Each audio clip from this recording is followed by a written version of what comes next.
கடன் ஆரம்பிக்கும் போதே கடன் ஆரம்பிச்சிட்டாங்க. எனக்கு அது ரொம்ப நாள் ஓடிட்டு இருக்கு சார், தயவுசெய்து ஒன்று சொல்லுவேன் சார். இவங்க வாங்கி வச்சுட்டு போன கடன் எவ்வளவு தெரியுமா? 4.57 லட்சம் கோடி. சரிங்களா? அதுக்கு வட்டி 37,586 கோடி ஒரு ஆண்டு. 5 ஆண்டுக்கு இந்த அரசு கட்டி வட்டி மட்டும் 1.88 லட்சம் கோடி. இப்ப இவங்க வாங்கின 4.57 லட்சம் கோடி அசலு, அதுக்கு கட்டின வட்டி 1.88 லட்சம் கோடி. இந்த ரெண்டையும் கூட்டினா 6.45 லட்சம் கோடி. இதை கழிச்சீங்கன்னா தமிழ்நாட்டோட மொத்த கடன்ல திமுக வாங்கின கடன் எவ்வளவு தெரியுமா? 2.85 லட்சம் கோடி. எத்தனை நாட்கள் தமிழ்நாட்டு மக்களை ஏமாத்தணும்னு நினைச்சிட்டு இருக்கீங்க? அந்த 2.85 லட்சம் கோடியிலையும் நீங்க சொன்னீங்கல்ல 11 மருத்துவக் கல்லூரிகள் நாங்கள் கொண்டு வந்தோம். அந்த 11 மருத்துவக் கல்லூரிக்கு அனுமதி வாங்கிட்டு வந்து போயிட்டீங்க. அது உட்கட்டமைப்பு உள்ளிட்ட அனைத்தையும் இந்த அரசு தன்னுடைய நிதியிலிருந்து செலவிட்டிருக்கிறது. அதனால போற போக்குல நீங்க பாருங்க. ஆனா எப்படி பாஜக வடமாநிலத்தை ஆட்சி புரிஞ்சுங்கிறது நான் இப்பதான் புரிஞ்சுக்கிட்டேன். எவ்வளவு தைரியமா போய் சொன்னாங்க. ஏன்னா கடனை பொறுத்தவரை நான் சொல்றேங்க, டெட் டு ஜிடிபி ரேஷியோ என்னன்னு பேசுறேன்.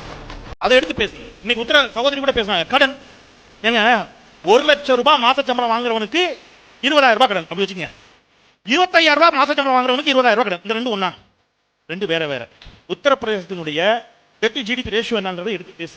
நான் ஒன்று சொல்றேன், எல்லாருக்கும் எளிமையா புரியுற மாதிரி சொல்லிடுறேன். இப்போ நம்ம 2 வீலர் வாங்க போறோம்னா கூட நான் போய் 2 வீலர் லோன் தரவங்க தர மாட்டான். முதல்ல எனக்கு அப்பா ஆதார் கார்டு கொடு, உன் பேன் கார்டு கொடு, உன்னோட சிபில் ஸ்கோர் என்னன்னு கேட்பான். ஒரு மாநிலத்துக்கும் ஒன்றிய அரசு, நீங்க ஆட்சி செய்யக்கூடிய ஒன்றிய அரசு ஒரு நிதி குழுவை வைத்திருக்கிறது, நிதி ஆணையம்.